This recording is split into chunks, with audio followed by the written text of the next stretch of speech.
Audio Jungle.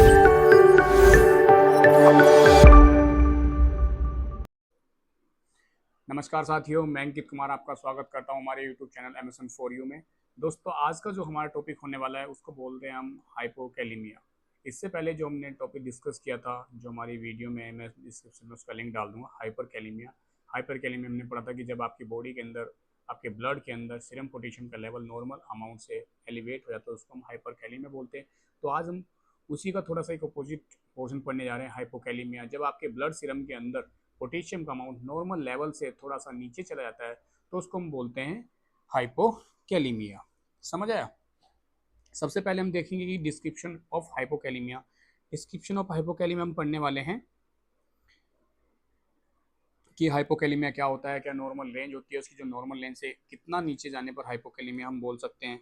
दूसरा हम पढ़ने वाले हैं कोजिस को।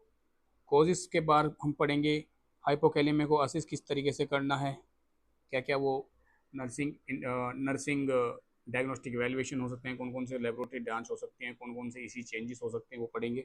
नेक्स्ट हम बात करेंगे ईसीजी को हम किस तरीके से आइडेंटिफाई करते हैं, किस कौन कौन से वो वेरिएशन होते हैं, कौन कौन से वो सेगमेंट में वेरिएशन आते हैं जिनको हमें पढ़ना होता है, और हम डिटेक्ट कर सकते हैं कि हार्ट के अंदर कौन कौन से चेंजेस आने वाले हैं हाइपोकैलिमिया की वजह से।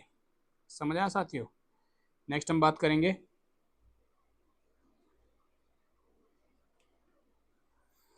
Basic intervention. Basic intervention according to NCLEX. देखिए, एनक्लेक्स के बेसिस पे हम जो उसके इंटरवेंशन है उसका क्या मैनेजमेंट है और हमें कौन कौन सी चीज़ों को ध्यान में रखना चाहिए, तो हम उसमें एनक्लेक्स के बेसिस पे पढ़ने वाले हैं। नेक्स्ट हम बात करेंगे कि कौन कौन से वो प्रिकॉशन है। समझ आया साथियों? कौन कौन से वो प्रिकॉशन है, कौन कौन सी हमें प्रिकॉशन ध्यान में रखने चाहिए, जिसमें जब हम पेशेंट को कोई भी आईवी पोटेशियम इन्फ्यूज़ करते हैं या डायरेक्ट पुश करना होता है कि इन्फ्यूजन पंप से करना होता है, हमें कौन कौन सी वो चीज़ें ध्यान में रखनी है। अगर आप किसी पेशेंट को ओरली पोटेशियम दे रहे हैं तो हमें कौन सी चीज़ों का ध्यान रखना चाहिए, क्या क्या चेंजेस बॉडी में देखने को मिल सकते हैं। तो आइए देखते हैं, सबसे पहले टॉपिक स्टार्ट करते हैं। अगर आप हमारे चैनल पर नए हैं तो हमारे चैनल से जुड़े रहिए और हमारे चैनल को लाइक करिए, सब्सक्राइब करिए, जिससे कि आपको सबसे पहले हमारी वीडियो मिल जाए और आप अच्छे से अपनी जो आपकी जो नॉलेज है उसको अप टू डेट कर सकें। तो सबसे पहले देखते हैं, सबसे पहले हाइपोकैलिमिया। नॉर्मल रेंज की अगर हम बात करें वहीं पर 3.5 टू 5.0 मिली इक्विवेलेंट होती है। अगर हम वहीं पे बात करें इसके डिस्क्रिप्शन की, डिस्क्रिप्शन मीन्स क्या है कि अब इसकी डेफिनेशन की बात कर रहे हैं, तो नॉर्मल रेंज से, समझ आया? नॉर्मल रेंज से जो पोटेशियम का अमाउंट है वो 3.5 मिली इक्विवेलेंट से नीचे जाने पर हम क्या बोलेंगे उसको, हाइपोकैलिमिया। अगर हम बात करें कि पोटेशियम की कमी होने की वजह से क्या क्या चेंजेस देखने को मिल सकते हैं, तो पोटेशियम की कमी होने की वजह से ब्लड के अंदर आपकी बॉडी के जो सिस्टम होते हैं उसमें different different symptom, different different changes देखने को मिल सकते हैं, जो आपके लिए लाइफ थ्रेटनिंग कंडीशन हो सकती है। अब बात करते हैं हम इसके कि कौन कौन से वो कारण हैं, कौन कौन से वो कारण है जिसकी वजह से हाइपोकैलिमिया कोज होता है, पोटेशियम की कमी हो सकती है। तो आइए देखते हैं। सबसे पहले excessive use of medication such as diuretics और कोर्टिकोस्टेरॉइड्स। समझ आया? डायरेटिक्स की बात करें, जो आपकी बॉडी से वाटर के या सोडियम को साथ साथ बाहर निकालने लगती है, वाटर को बाहर निकालती है, आपके यूरिन की फ्रीक्वेंसी को बढ़ा देती है, जिसकी वजह से क्या होता है, पोटेशियम भी एक्सक्रीट आउट हो जाता है आपकी बॉडी से। नेक्स्ट बात करते हैं increase secretion of aldosterone such as Cushing syndrome. अब देखिए, अगर आपकी बॉडी के अंदर एल्डोस्टेरोन का अमाउंट बढ़ रहा है, समझ आया? आपकी बॉडी के अंदर एल्डोस्टेरोन का अमाउंट अगर बढ़ रहा है तो क्या, एल्डोस्टेरोन का बेसिक फंक्शन हमने पिछली वीडियो में पढ़ा था कि एल्डोस्टेरोन का फंक्शन क्या है, ये आपकी बॉडी के अंदर वाटर को और साल्ट को रेगुलेट करने का काम करता है, जिसकी वजह से अगर आपकी बॉडी के अंदर ज़्यादा एल्डोस्टेरोन बनेगा तो ये क्या करेगा, आपकी बॉडी में सोडियम के रिटेंशन को बढ़ा देगा। तो ये किस लिए रिस्पॉन्सिबल होगा,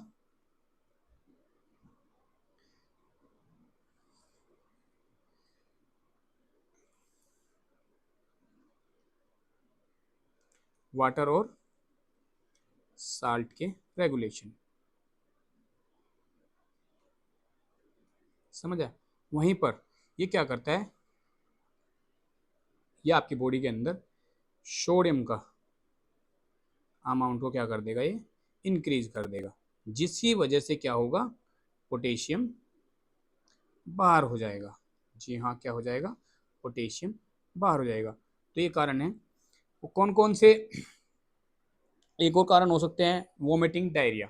जी हाँ, अगर किसी पेशेंट को वोमिटिंग, डायरिया, एक्सेसिव अमाउंट में एक्सेसिव एपिसोड्स आ रहे हैं, मल्टीपल एपिसोड डायरिया के या वोमिटिंग के हो रहे हैं, तो उसमें भी हाइपरकैलेमिया हाइपोकैलेमिया होने के चांसेस बढ़ जाते हैं, क्योंकि हमारा जो जीआई कंटेंट होता है, समझ आया, जीआई कंटेंट जो होता है वो क्या करके रखता है कि हमारे जीआई कंटेंट के अंदर कुछ पोटेशियम का अमाउंट होता है, जिसको हम बोल सकते हैं कि कितना अमाउंट होता है वो 10 मिली इक्विवेलेंट। समझ आया क्या हो सकता है?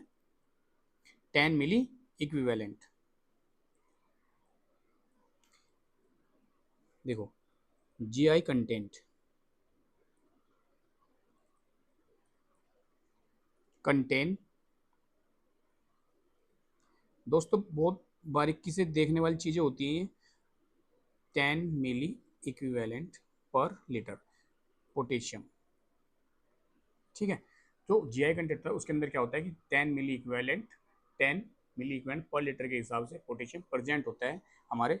अगर किसी पेशेंट को वोमिटिंग डायरिया, जाहिर सी बात है कि पोटेशियम का लॉस भी होने वाला है। Wound drainage particularly gastro intestinal, अगर किसी पेशेंट की गैस्ट्रो कोई सर्जरी हुई है, कोई वुंड बना हुआ है, कोई अल्सर फॉर्म हो गया, सीवियर अल्सर फॉर्म हुआ है, तो उस कंडीशन में हमारा पोटेशियम लॉस होता है।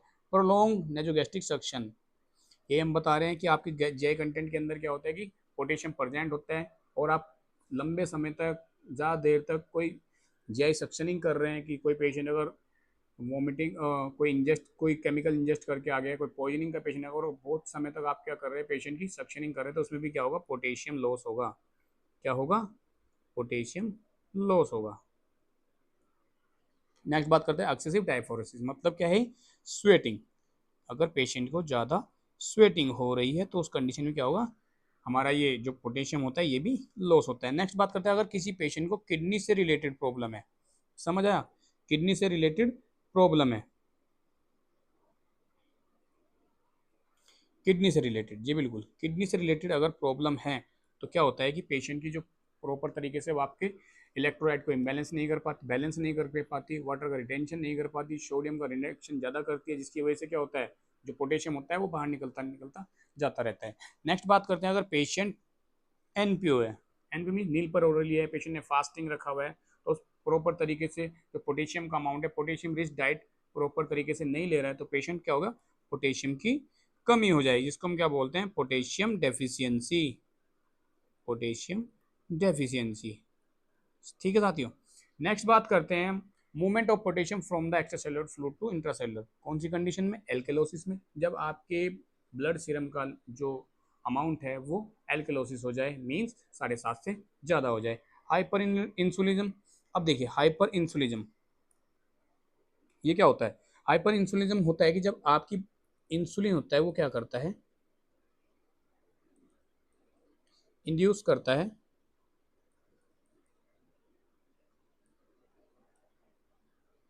किसको? एल्केलाई को, किसको? एल्केलाई को, ठीक है, सॉरी एल्केलाई नहीं, हाइपोकैलेमिया को,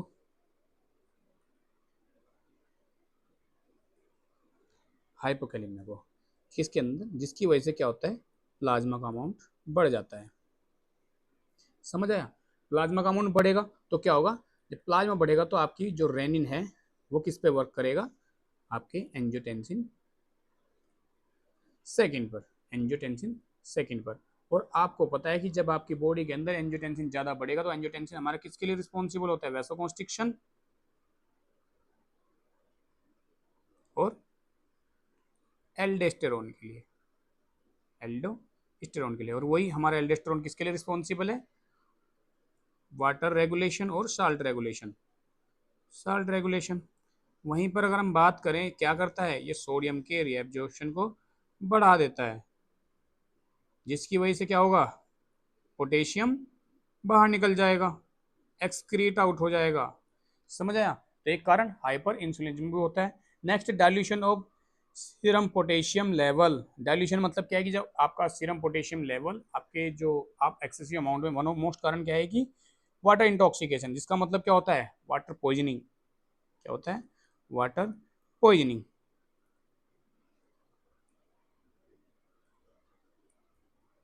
वाटर पॉइजनिंग, अगर पेशेंट कोई भी पेशेंट है, कोई भी इंडिविजुअल है, वाटर का टू मच ड्रिंक कर रहा है या वाटर का ज़्यादा कंजप्शन कर रहा है, तो उसमें क्या होता है कि जो हमारे इलेक्ट्रोलाइट होते हैं वो इम्बेलेंस हो जाते हैं। और इलेक्ट्रोलाइट में वन ऑफ मोस्ट जो डाइल्यूट होता है वो होता है हमारा पोटेशियम, जिसकी वजह से पेशेंट कंटिन्यू क्या करता है, यूरिन पास करता है, तो यूरिन के साथ साथ जो पोटेशियम का जो इलेक्ट्रोलाइट है, पोटेशियम इलेक्ट्रोलाइट है, वो भी लॉस होता जाता है, जिसकी वजह से क्या होता है, पोटेशियम लॉस हो जाता है। समझ आया। Next ivy therapy with potassium deficient solution. अगर पेशेंट को कोई भी आईवी सॉल्यूशन, आईवी फ्लूइड्स लगे हैं और उसमें पोटेशियम का अमाउंट नहीं है, पोटेशियम कंटेंट नहीं है, तो क्या हो सकता है, पेशेंट को पोटेशियम की थोड़ी सी कमी हो सकती है। नेक्स्ट बात करते हैं हम असेसमेंट की, क्या क्या कौन कौन से वो असेसमेंट हैं, कौन कौन से वो असेसमेंट हैं। सबसे पहले हम बात करते हैं 3D सॉरी कार्डियोवैस्कुलर सिस्टम। जी हाँ, कार्डियोवैस्कुलर सिस्टम। कार्डियोवैस्कुलर सिस्टम में जो अगर आप पल्स देखेंगे, पल्स जो पेशेंट की है वो वीक रहने वाली है, आपको थोड़ा सा 3D नजर आएगी, मतलब क्या है कि थोड़ा सा आपको कम सुनाई देने वाली है। जब आप किसी पेशेंट का ऑस्कल्टेशन करते हैं या किसी पेशेंट की आप रेडियल आर्टरी से पल्स को एग्जामिन करते हैं, तो आपको थोड़ा सा वीक नजर आने वाली है।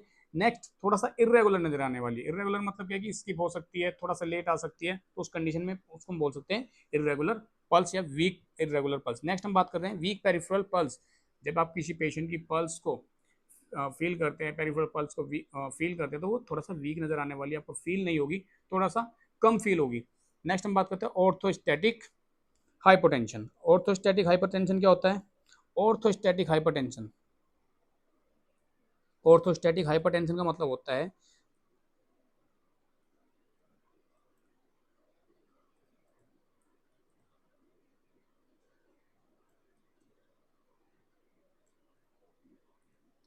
जब कोई पेशेंट काफ़ी समय से बैठा हुआ है या लेटा हुआ है और अचानक से उठकर वो चल दे या खड़ा हो जाए, स्टैंडिंग पोजीशन में चल जाए, तो उस टाइम पे क्या होता है, पेशेंट का जो सिस्टोलिक प्रेशर होता है वो एकदम से फॉल हो जाता है, तो उसको हम क्या बोलते हैं, ऑर्थोस्टैटिक हाइपोटेंशन। तो हम इसको इस तरीके से थोड़ा सा लिख सकते हैं,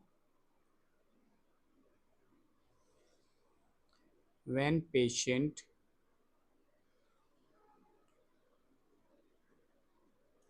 sudden stand up from the sitting or lying down position। ठीक है, लाइंग डाउन पोजिशन, तो उस टाइम पे क्या होगा, डिक्रीज सिस्टोलिक प्रेशर। समझ आया। नेक्स्ट बात करते हैं हम डिसरिथमिया पेशेंट को हो सकता है, अगर पेशेंट की हार्ट रेट रेगुलर चल रही है और पेशेंट को क्या हो रहा है कि पेशेंट कंटिन्यू बीट अच्छी चल रही है, तो अगर पेशेंट को हाइपोकैलेमिया कोई भी इलेक्ट्रोलाइट इम्बैलेंस होता है, तो उसमें क्या होगा, पेशेंट की जो हार्ट रेट है वो सीक्वेंस में नहीं चलेगी, मीन्स उसका जो रिदम है वो प्रॉपर तरीके से क्या हो जाएगा, इम्पेयर्ड हो जाएगा, जिसको हम क्या बोलते हैं, डिसएरिथमिया। नेक्स्ट बात करते हैं रेस्पिरेटरी असेसमेंट की। इसमें पेशेंट की जो ब्रीदिंग डिफिकल्टी होने वाली है, पेशेंट को डिमिनिश ब्रीदिंग साउंड हो सकती है, मतलब क्या है कि पेशेंट की जो ब्रीदिंग साउंड्स है वो क्या होने वाली है, वो एब्सेंट एब्सेंट ब्रीदिंग साउंड। ठीक है, डिमिनिश का मतलब क्या होता है, absent. Next shallow ineffective respiration. Patient का जो रेस्पिरेशन है क्या होगा, स्लो हो जाएगा। पेशेंट क्या होगा, पेशेंट की जो रेस्पिरेशन है उसके लिए ज़्यादा एफर्ट्स लगाएगा, हाइपोवेंटिलेशन पेशेंट को हो जाएगा। किसकी वजह से, स्केलेटन मसल्स के वीकनेस होने की वजह से। जो स्केलेटन मसल्स होती हैं रेस्पिरेशन सिस्टम की, हमारे रेस्पिरेटरी सिस्टम की, वो क्या होती हैं, वीक हो जाती हैं। नेक्स्ट हम फाइंडिंग देखते हैं न्यूरोमस्कुलर सिस्टम असेसमेंट की। न्यूरोमस्कुलर में होगा पेशेंट को एंजाइटी, लिथार्जी, कंफ्यूजन हो सकता है पेशेंट को, पेशेंट लास्ट टाइम कोमा में भी जा सकता है। और स्केलेटन जो मसल्स होती हैं उसमें वीकनेस होने की वजह से पेशेंट को क्या होगा, लेग क्रैम्प आने वाले हैं। क्या आने वाले हैं, लेग क्रैम्प्स आने वाले हैं। और साथ में पेशेंट को होने वाला है लॉस ऑफ टेक्टाइल डिस्क्रिमिनेशन, मतलब क्या है कि पेशेंट का जो टच सेंसरी सिस्टम है, जो टच का जो सेंस होता है वो क्या हो जाएगा, पेशेंट का इम्पेयर्ड हो जाएगा। पैरेस्थीजिया, पैरेस्थीजिया मतलब होता है एबनॉर्मल टिंगलिंग सेंसेशन, मतलब क्या है कि पेशेंट को चुभन टाइप का होगा, टिंगलिंग सेंसेशन होगा, जैसे कि क्या हमारी मसल्स के अंदर थोड़ा सा जो है पिन पॉइंट चुभने जैसा होता है, फीलिंग जो आती है पिन पॉइंट चुभने जैसी, उसको हम बोलते हैं पैरेस्थीजिया, कि पेशेंट को एबनॉर्मली तरीके से वो टिंगलिंग सेंसेशन होने वाला है। नेक्स्ट डीप टेंडन हाइपोरिफ्लेक्सिया, जो पेशेंट के जो डीप टेंडन रिफ्लेक्स हैं वो क्या हो जाएंगे, डिक्रीज हो जाएंगे, उनमें प्रॉपर तरीके से मूवमेंट नहीं हो पाएगा। नेक्स्ट बात करते हैं जीआई सिस्टम की। जीआई सिस्टम में रहने वाला है पेशेंट को डिक्रीज मोटिलिटी। डिक्रीज मोटिलिटी का मतलब कि जो पेरिस्टालसिस मूवमेंट है हमारे इंटेस्टाइन के वो डिक्रीज हो जाएंगे, तो इसमें हम बोल सकते हैं डिक्रीज पेरिस्टालसिस मूवमेंट।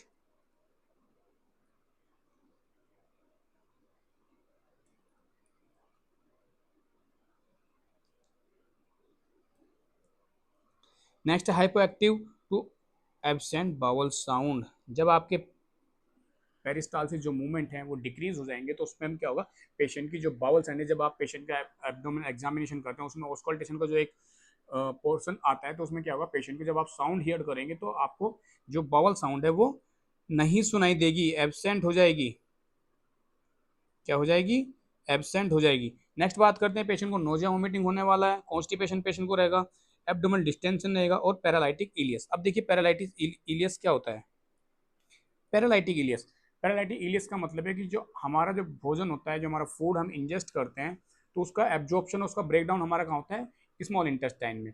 अब वहाँ पर अगर पेशेंट को इंटेस्टाइन के अंदर जो उसके मूवमेंट है, जो उसका फूड को डाइजेस्ट होने के बाद जो उसको वेस्ट प्रोडक्ट में चेंज करने के लिए आगे की तरफ मूव करती है, तो वो मूवमेंट प्रॉपर तरीके से नहीं हो पाएगा। तो हम इसमें लिख सकते हैं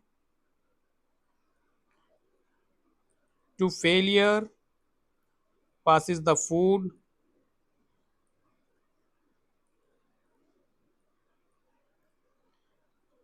small intestine to large intestine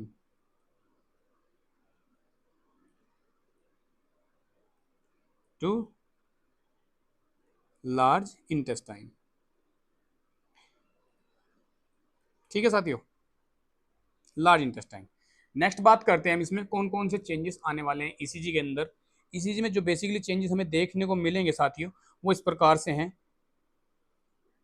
देखो, हमने इसमें पहले भी आपको बताया कि हाइपर कैलेमिया के हमने जो कंडीशन प्रोड्यूस में नॉर्मल कैलेमिया मतलब क्या है, जो पोटेशियम का लेवल होता है उसमें क्या क्या चेंजेस देखने को मिलते हैं। अब हम बात करने वाले हैं कि जो हाइपोकैलेमिया मतलब क्या है कि जो पोटेशियम का जो लेवल आपकी बॉडी के अंदर हो रहा है, कम हो रहा है, उसमें हमें ईसीजी के अंदर क्या क्या चेंजेस देखने को मिलेंगे। सबसे पहले हम जब भी बात करते हैं तो हमें सबसे पहले ईसीजी के बॉक्स हमें काउंट करने होते हैं।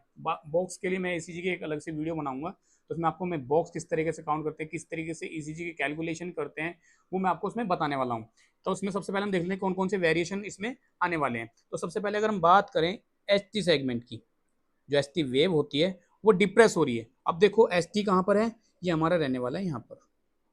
ठीक है, अब इसमें हम क्या देख रहे हैं, ये वाला हमारा एचटी सेगमेंट होता है, ये वाला, ये देखिए ये नॉर्मल एक पाथवे में है, और ये देखिए ये इस तरीके से क्या हो रहा है, डिप्रेस हो रहा है। ये समझ आया, ये क्या हो रहा है, डिप्रेस हो रहा है। ये वाला जो पोर्शन देख रहे हैं आप, ये डिप्रेस हो रहा है। नेक्स्ट हम बात करते हैं टी वेव की। अब देखिए ये टी वेव देखिए सेलो हो रही है, ठीक है, और क्या हो रही है, फ्लैट। कभी कभी क्या होता है कि आपको फ्लैट भी देखने को मिल सकती है और कभी कभी इन्वर्टेड देखने को मिल सकती है। और इसमें टी वेव देखिए इसलिए क्या है, ये नॉर्मल साइज में है। हाई नॉर्मोकैलेमिया के अंदर जो आप देख रहे हैं नॉर्मल साइज में है, और इसमें ही क्या हो रहा है, ये नॉर्मल रिदम से देखो, ये नॉर्मल रिदम से क्या हो रही है, कम जा रही है।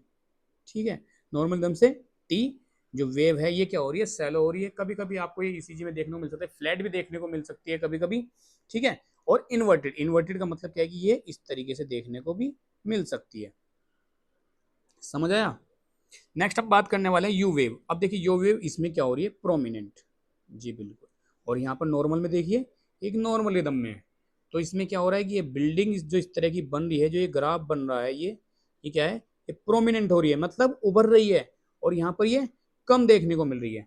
समझ आया। दूसरा हम बात करते हैं नोट, जो हमें इंपॉर्टेंट थिंग है।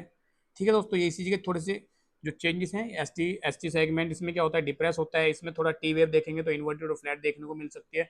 और अगर हम बात करें यू वेव की तो इसमें प्रोमिनेंट देखने को मिल सकती है। बात करते हैं हम जो इंपॉर्टेंट थिंग है, इंपॉर्टेंट थिंग हमें कौन कौन सी याद रखनी है। जब भी हमें मेन चीज, जब आप किसी पेशेंट को पोटेशियम आईवी फ्लूइड डायरेक्ट दे रहे हैं, आईएम लगा रहे हैं, या फिर एससी मतलब क्या है कि सबकुटेंस दे रहे हैं, तो आपको ये ध्यान रखना है कभी भी हमें डायरेक्ट पुश नहीं करना है। कभी भी हमें पोटेशियम को डायरेक्ट पुश नहीं करना है, ना तो हमको देना है आईवी देना है, ना किसी पेशेंट को हमें सबकुटेनियस देना है, ना हमें किसी पेशेंट को,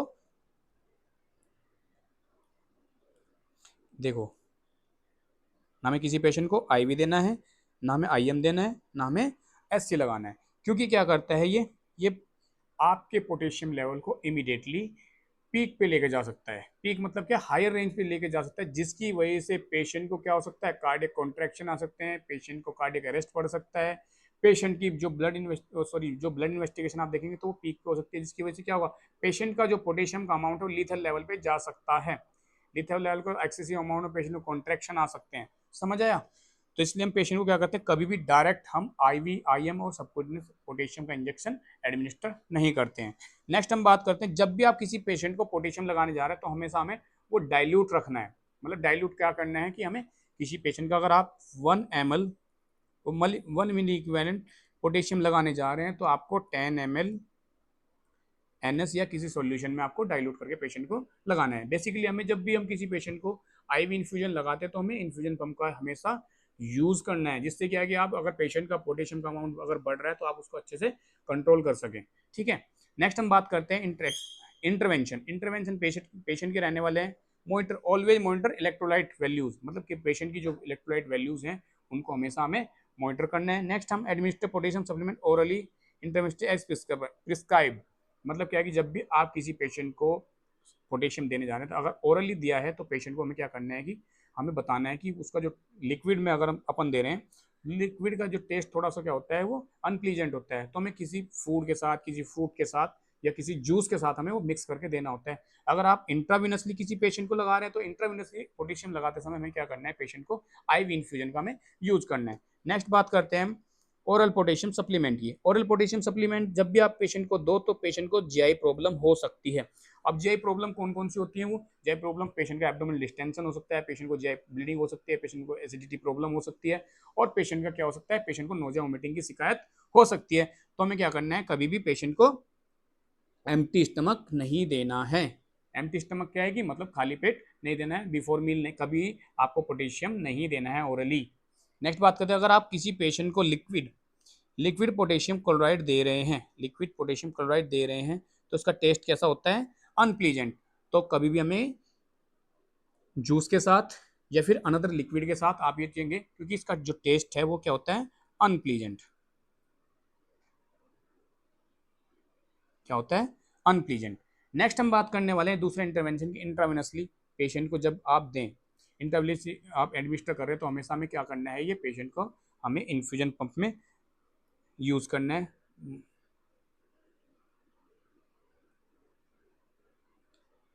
मस्ट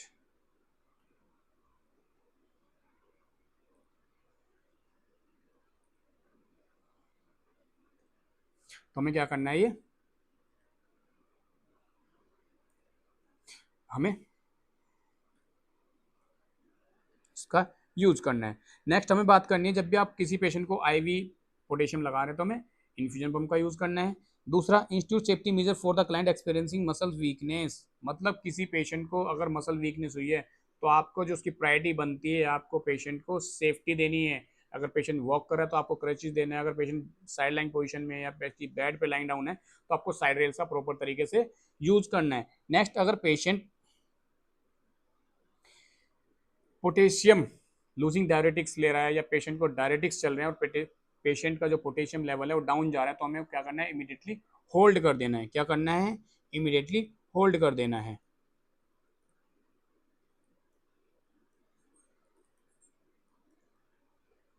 क्या करना है, होल्ड कर देना है। और पेशेंट को हम पोटेशियम स्पेयरिंग डायरेटिक्स लगा सकते हैं। तो हमें क्या करना है, पेशेंट को पोटेशियम स्पेयरिंग डायरेटिक्स लगा सकते हैं। पोटेशियम स्पेयरिंग का मतलब होता है रिटेनिंग, जो मतलब क्या है कि जो पोटेशियम को रिटेन कर सके, तो हमें वो डायरेटिक्स पेशेंट को देने हैं, जैसे स्पायरोनलैक्टोन और ट्राइमेट्रिन के जो इन्फ्यूजन इंजेक्शन आते हैं वो हम पेशेंट को दे सकते हैं। नेक्स्ट हम बात करें instruct the client about food that are high in potassium rich diet, मतलब पेशेंट को हमेशा क्या करना है कि पेशेंट को आपको जो एजुकेट करना है, एजुकेशन देनी है, तो उसमें फूड प्लस क्या है कि जो फूड जिसमें क्या है कि पोटेशियम हो और पोटेशियम रिच डाइट हो, जैसे एवोकाडो, एप्पल्स और ये हमारा रूट्स हो गए, कैरेट्स हो गई, इस तरह की हमें डाइट्स, स्पाइनच हो गए, बनाना हो गए, इसमें क्या होता है कि इसमें हाई रिच अमाउंट में क्या होता है कि पेशेंट को पोटेशियम मिलता है, जिससे ये वाली डाइट्स हम पेशेंट को प्रिस्क्राइब कर सकते हैं। तो दोस्तों इस कंडीशन में हम यहीं पर रोकते हैं और आशा करता हूँ कि आपको ये कंडीशन बहुत ज़्यादा समझ आएगी, क्योंकि जो बेसिकली जो हमारा ईसीजी वाला पोर्शन होता है वो बेसिकली जो उसके सेगमेंट होते हैं, उसके वेरिएशन होते हैं, वो समझने बहुत जरूरत है। और ये कंडीशन जो हम पढ़ा रहे हैं ये एनक्लेव्स बेसिस पे ही कवर कर रहे हैं, और आशा करता हूँ कि ये कंडीशन आपके जो डाउट्स हैं वो क्लियर हों। और अगर आप हमारे चैनल पर नए हैं तो हमारे चैनल से जुड़े रहिए, लाइक करिए, सब्सक्राइब करिए। Thank you.